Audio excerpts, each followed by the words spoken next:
ನಾವು ಸಿನಿಮಾ ನೋಡೋದು ಅಂದರೆ ತಪ್ಪಾಗ್ಬಿಡುತ್ತೆ. ಶಿವ ತಾಂಡವನೇ ನೋಡ್ಕೊಂಬಂದು ಒಳಗಡೆ ಏನು ಸರ್ ಯಪ್ಪ.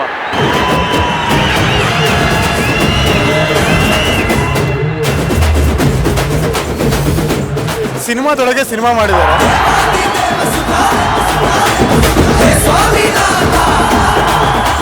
ಇಂಥ ಒಂದು ಫಿಲಾಸಫಿಕಲ್ ವಿಷಯನ ಇಷ್ಟು ಎಂಟರ್ಟೈನಿಂಗ್ ಆಗಿ ಹೇಳಕ್ ಸಾಧ್ಯನೇ ಇಲ್ಲ.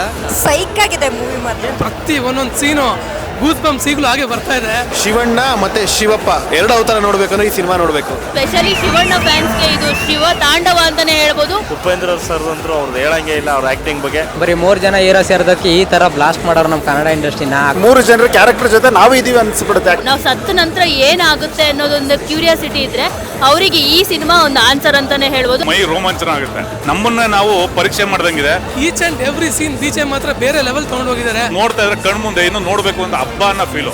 ಕೊನೆ 20 ನಿಮಿಷ ನೀವು ಶಿವನ್ ಭಕ್ತರಾಗಿದ್ರೆ ಚಪ್ಪಲಿ ಬಿಟ್ಟು ನೋಡ್ತೀರಿ. ಹಂಗಿದೆ ಸಿನಿಮಾ.